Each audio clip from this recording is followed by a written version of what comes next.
noticed in London is people didn't really honk their horns very often. The complete opposite in Korea. Really? Like, all the time.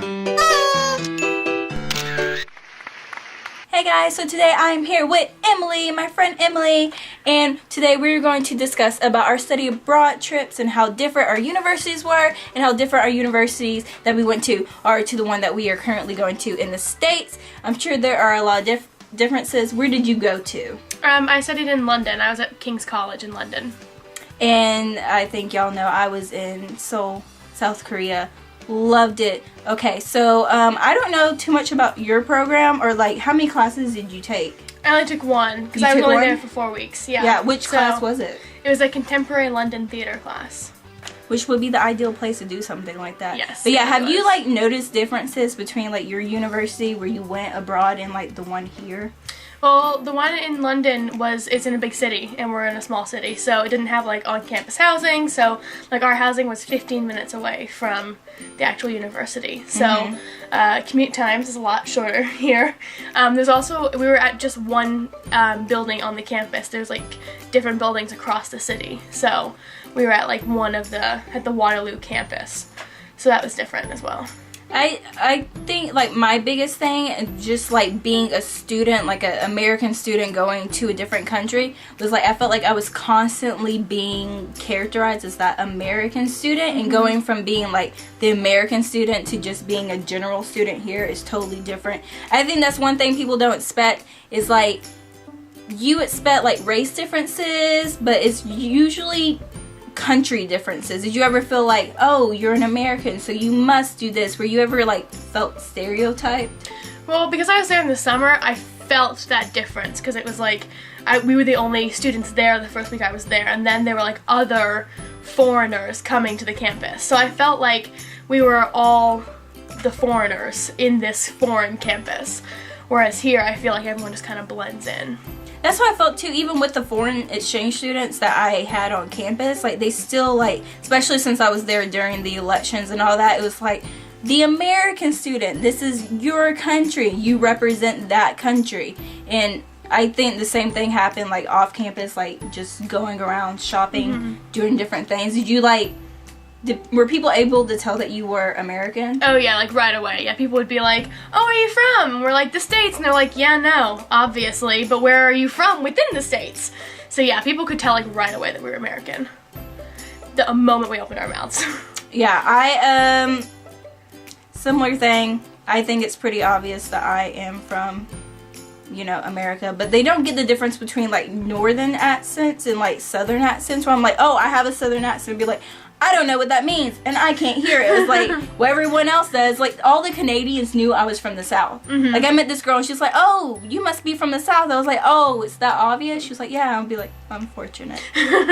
It's been an adjustment because, you know, this is my first semester back from being abroad, and it's an adjustment to like, I had just gotten used to being on that campus, and I came back to this one, and I was like, it's completely different. And I can't even think of all the ways that it's different, aside from the fact that where I went there wasn't a lot of diversity. Was there like a lot of different people where you were?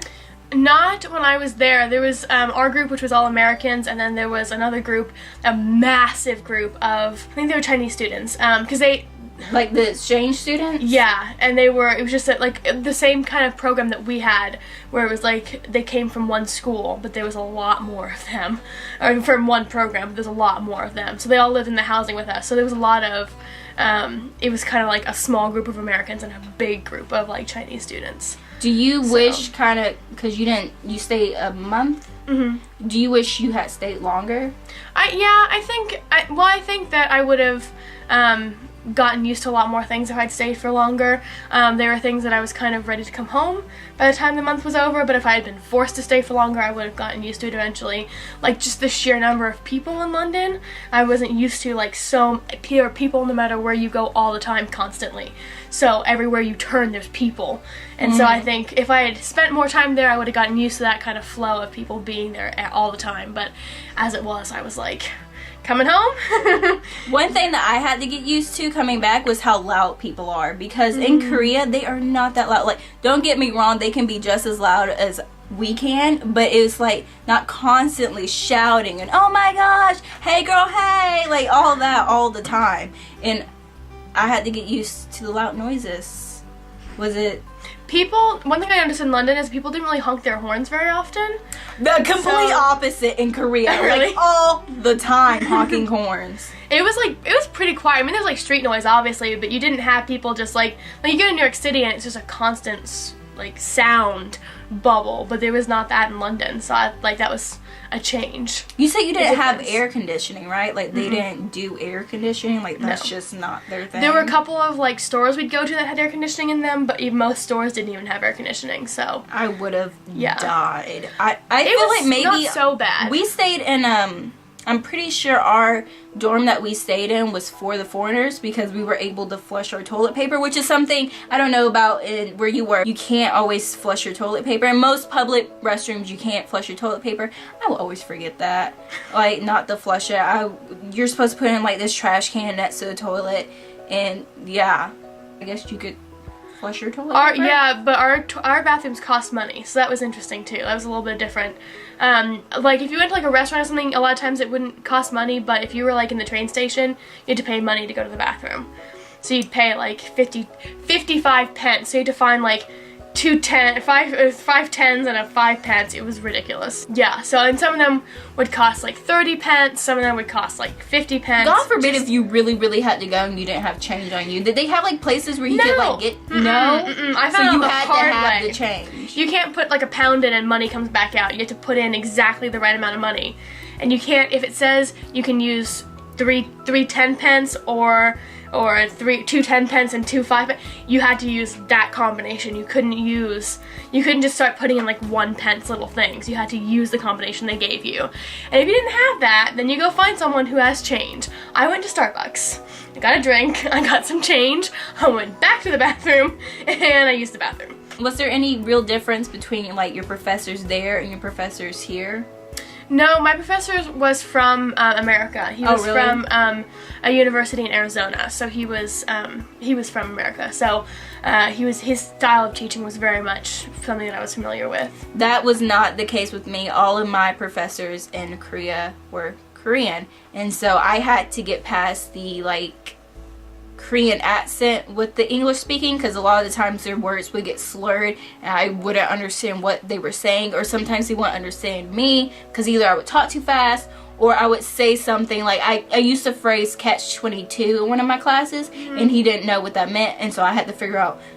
Even for a second, I was like, described catch-22. Yeah, I was like, I said damned if you do, damned if you don't, and of course all the class was like, she cussed. But yeah, that was another thing. The professors don't cuss, the students don't cuss, and so when you do, everyone's like, but like here on campus, like my professors will cuss with me, and if I say like a PG-13 word, it's not that bad. My professor discouraged cursing and like as much specifically as possible. said it. Yeah, he said that he wanted to maintain. It was he wanted to maintain a professional atmosphere or something like that. Another difference that I noticed is like campus food. I felt like the campus food in Korea was so good. Probably because it was so different, but it actually felt like food, not like it was processed and like frozen for a really long time, which it probably was. I don't know, but it felt. It was. Did you have like the campus food at your university? we had a cafeteria that we could go to on the days of our class, so it was 2 days a week. So I would just go and grab they had like grab and go like sandwiches and stuff. So and they had odd sandwiches in London. I found like I'm trying to think of one, like chicken and corn sandwich, which was just a very interesting sandwich. And they had these drinks that were like a mixed fruit drink, but like actual fruit in it, so it like was like good for you drinks, and I would get those all the time. I miss those. Like if there was like some things that I could bring back to America, that would be one of them, because they were just so good. The little triangle things that I would always get, my friend Hall would always get, is rice and it has seaweed wrap, and like the one that I would always get was tuna filled. That's another thing. Did your stomach F up when you came back? Like you were not prepared to eat I ate the food. So much junk when I came back, and so much grease that like, yeah, it was so bad. Like I had to readjust a little bit too. Oh, my stomach was grease. not ready. Like I've been back for over a month, and I went to Panda Express, and oh my god. I'm really curious about this because I've never been to England. or London, were there like a lot of people speaking a lot of different languages, or was it pretty much all like, the same? What surprised me was the people who I'd be like, oh, they're Americans too, and they'd open their mouth and they were German or something else, or like another European thing. We talked to these girls in line at a show I went to when I went to go meet the cast for the Harry Potter show, and we were talking to them, and they were like, oh yeah, no, we're just here out for the weekend, we're from Denmark. I'm like, yeah, we're from Denmark, we just came over to see the show. And I was like, oh, well, that's what my European friends London. told we're me. From America. Yeah, a lot of my European friends told me it's so easy to go to other parts of Europe and just like other countries, because I told them that I was thinking of going to Spain, and it would be like, oh, it's so easy for you to take Ryanair and come to Germany and then come visit us in Sweden. And I'm like, what? It's like they talk about going to a different country so casually, like us going to a different state. I talked to this girl at a store one time, and this cashier, and we were talking to her about different things about London and everything, and this couple came in and they were like, oh, you guys are American? And we're like, oh yeah, no. They're like, oh, we're from Ohio. And we're like, oh my gosh, we're from Kentucky. Like, oh my gosh, we're so close. And my friend was actually from Ohio, so she was like, oh my gosh, you're like from like 20 minutes from my hometown. That's so exciting. So they left, and the cashier looked at us, and she was like giving us this funny look, and she was like, why? Okay, I have a question. And we were like, okay. She was like, but okay, Americans get really, really excited when you find out you're like from the same place.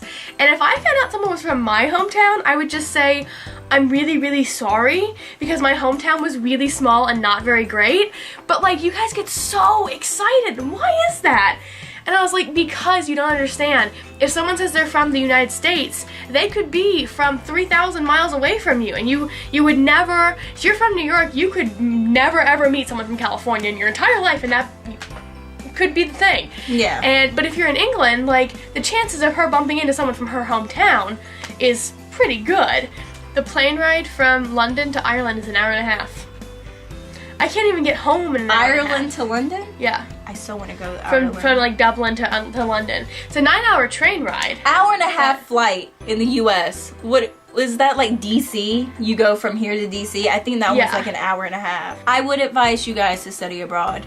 A lot of this was, of course, our own personal points of view of being in London and in Korea, and just like study abroad and how different it was, and just all the things that we noticed or missed and whatnot. If you guys have any questions about London, you should definitely comment below, and I can ask her and then tell you. Or if you have any questions about Korea, you can ask me and I will tell you. Or if you have any questions about studying abroad and like financially paying for it, you need to get that. Because yeah, money is a big deal. I was able to get scholarships. You were able to get scholarships. And family, of course, helps a lot. Take advantage of the fact that you're in college, and all of that is like they're asking you to go to different countries, because once you leave college, it's going to be less like convenient and less in like finding programs and whatnot. And also go somewhere different, go somewhere weird that you wouldn't think to go. I know a girl who went to Thailand, and she went there for a semester. She didn't know anybody, she didn't know the language, she didn't know anything, and she just went. And you wouldn't think, like, London is a very like typical place to go, but it's a very safe place to go, because London is safe, and it's also English and everything. But go somewhere like Africa, just go. Discover different stuff, put yourself out there, especially if you have the finances to do it. And yeah, thank you, Emily, for doing this video with me, because school has started and it has been so hard to do a video or to have a life or to do anything. I promise my next video will be more interactive and I will vlog. Right now I feel brain dead. The first week of school has been so overwhelming. But yeah, don't forget to like, comment, subscribe, follow me on my Instagram and my Snapchat, and we will see you on next time. Bye. Bye.